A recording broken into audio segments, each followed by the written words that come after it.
express our disappointment in the fact that no serious engagements,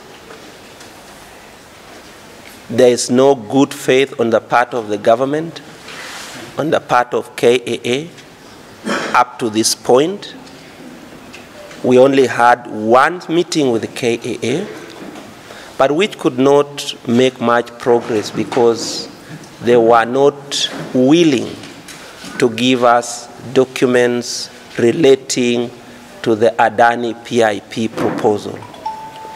As you all understand, a proposal on a PPP framework, a feasibility study, and all other related materials are not secret. They are not supposed to be secret. Since the subject of this proposal, that is JKIA, is a public entity, it belongs to Kenyans. We have a stake as a working fraternity, and every Kenyan has a stake. The government cannot make decisions about it without the involvement of those who are working there and without the involvement of the larger Kenyan population. And that involvement can only be fruitful where there is complete openness and transparency on what Adani has proposed and what the government has counter-proposed, and whether the entire process is in line with the law. Now, that is the benefit that they have denied us, and because of that, we have made zero progress in terms of discussions, and the only option for us, therefore, is to fall back on our industrial, or rather the strike action. And so we want to communicate very clearly that come Sunday, 1st of September, there will be no work at all airports within the Republic of Kenya.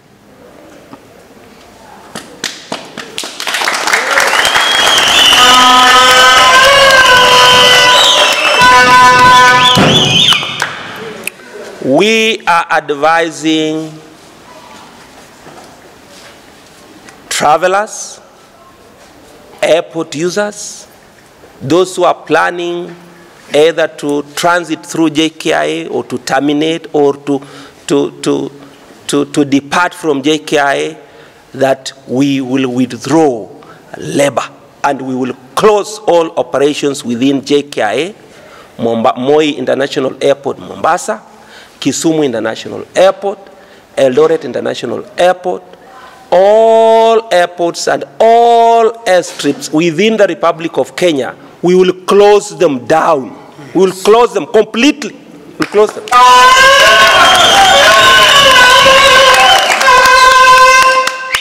The only two conditions that can avert that scenario is one: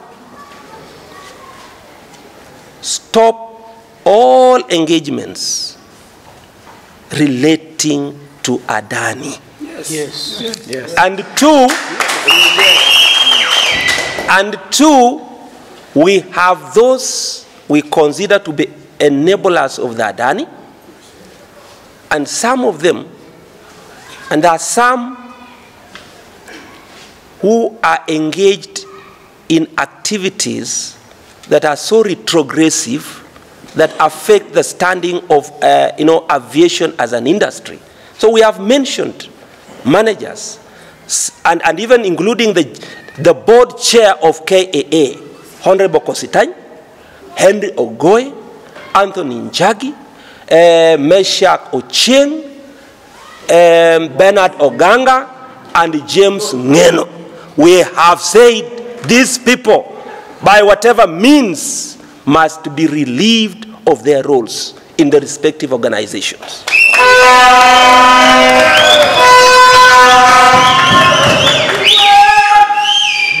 If the government will not grant the two demands, then we will strike. We will strike. We will inconvenience activities, traveling through our airports. We will stop it until we get what we want. And let me reiterate and say this. We are not just being stubborn. We are not just refusing Adani for the sake of refusing.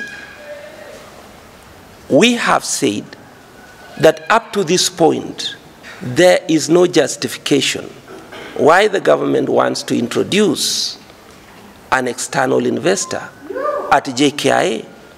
KAA makes profits. We have said in our past press statements that for the last 3 years, up to last year, 2023, Treasury took a total of 25 billion from KAA. That money is more than enough to set up 1 or 2 terminals. It's more than enough to construct a runway. It's more than enough to modernize and refurbish and change the face of JKIA. Yes. So which money do they want? Corruption.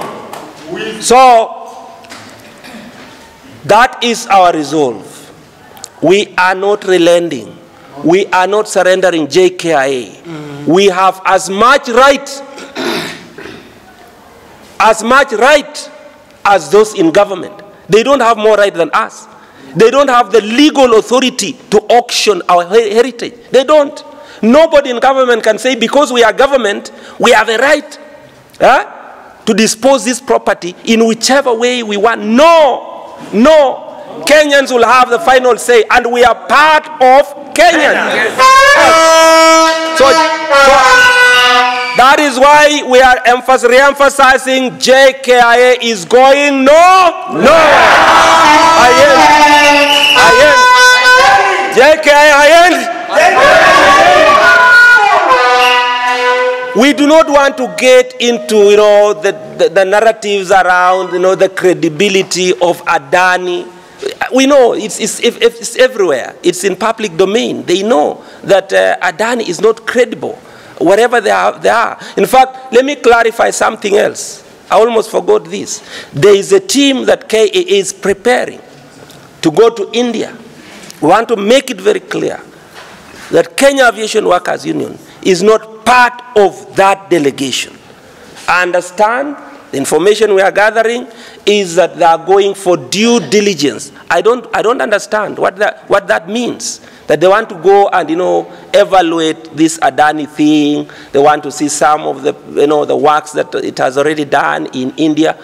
We are saying we have already reached a verdict, and we have concluded that there is no justification for Adani to come here. We are not ready. We are not ready to see Indian faces running, managing our airport. We are not ready for that. Yeah.